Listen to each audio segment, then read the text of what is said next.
Joining me on the line now is, of course, a regular presenter here on Sport Federation TV, and it's great to have him back on the line. Elton Davids, chairperson of the Cape Town Sport Council. Elton, how are things there with you?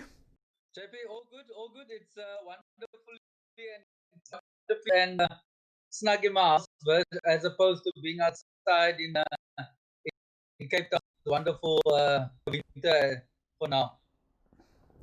Elton, yes, all of a sudden the weather has changed and things are a little bit cooler at the moment. Are you staying warm? Warm, active between 6 and 9, wearing my mask when I'm out exercising and practicing social distance as we all ought to be doing during this time of hardship and frustration for many of us, but a time of reorganizing, recalibrating, understanding what we need to do in a sports space to come out all guns blazing going forward. Are you still doing the Facebook morning video fitness training sessions and making your audience go through the paces? Not anymore, because people now have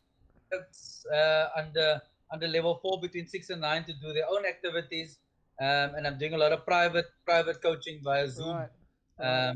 And obviously now, as of Monday the 1st, people can now go and do exercise between 8 a.m. and 6 a.m. or 5 p.m. Still within their 5-kilometer radius, which has opened a whole new can of worms in a wonderful way. That there's so many more people who are now exposed to exercise because they've been in lockdown. Now they have to come out and do some form of activity just as an excursion for the kids, and so the kids can stop bouncing off the walls. And it's potentially an opportunity for us as sports people to use that catalyst to springboard people into federations, because Yes, now people are absolutely. exposed to exercise and sport. Yeah. Well, obviously, I think the federations, as we've seen, they've remained active, and they've obviously been focusing quite a lot on their administrative side of things and working on their constitutions and their elections, and so that must have been interesting for you guys, monitoring and staying involved on that side. Yeah, look, I mean, what we've done is we've asked all the federations to send us their past, very recent AGM minutes, the audited financials, update the office bearers, update the transformation squad. We keep abreast of who the current people are, what their policies are. You may or may not know that I've sent out in Cape Town and to all the district chairs a list of policies and information on meeting procedures, all of those kinds of things that I spent the first 2 weeks of lockdown writing. Because a lot of our federations have new office bearers who don't understand the full principles and understand what the rules and regulations are. So I spent a bit of time just putting some documents together, and happy to send it to whoever wants it at a club level even, so people understand the role of office bearers in sport. Because like we often discuss, mentorship doesn't really happen in a sport space. I come into an executive position as a populist vote, not as a result of what I'm capable of doing. And there's no I'm textbook. allowed other people. Say again? There's no textbook. 100%. But Yes. but the outgoing exco don't necessarily want to then add more time of their personal time to come and walk alongside the new treasurer to say, listen, man, this is how we did it last year. This is or this is the history. Let's take it forward together. Yes, there So we certainly need to seems build that to mentorship system in the sport. there certainly seems to be a lack of induction in the sports space. But from what I understand, you guys as a sport council are also busy with some interesting projects. You're busy with some outreach projects on your side.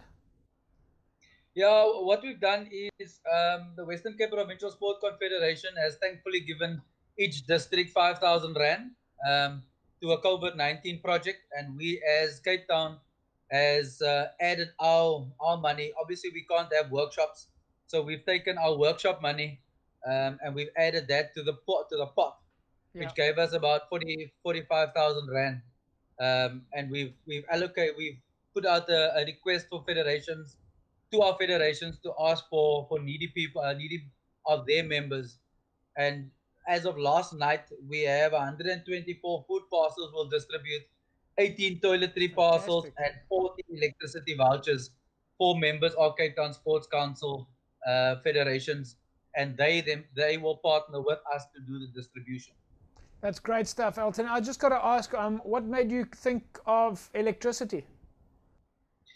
Look, JP, most people are unemployed, so yes, they need food, but a lot of people also need electricity just to keep the lights burning.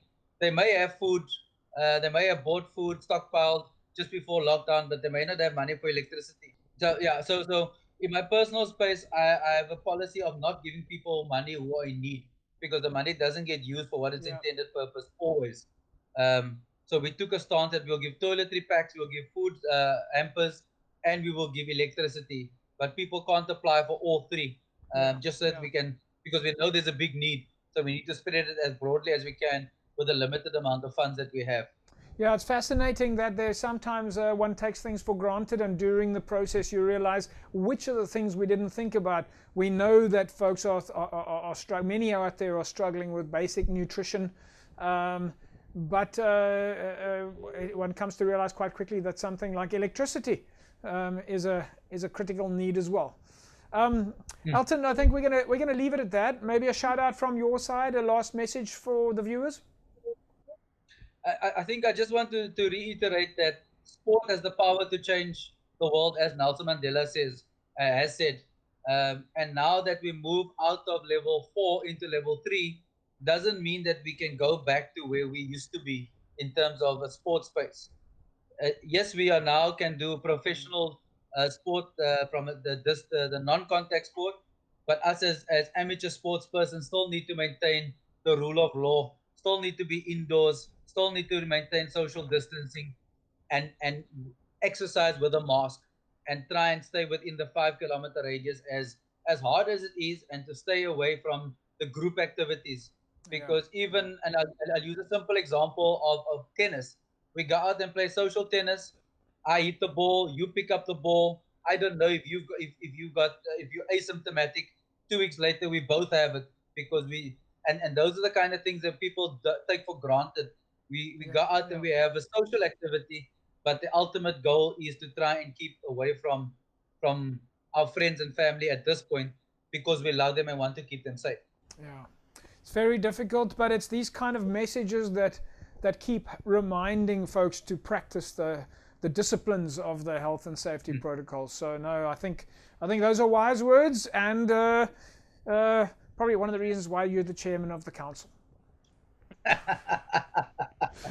Elton Davids, we leave it at that. We look forward to catching up with you soon. Carry on with the good work. You guys are doing a fantastic job out there, and we know that you, especially yourself, also in your personal capacity, busy with some interesting outreach projects. And so we take our hat off to you, sir, and we'll catch up with you soon.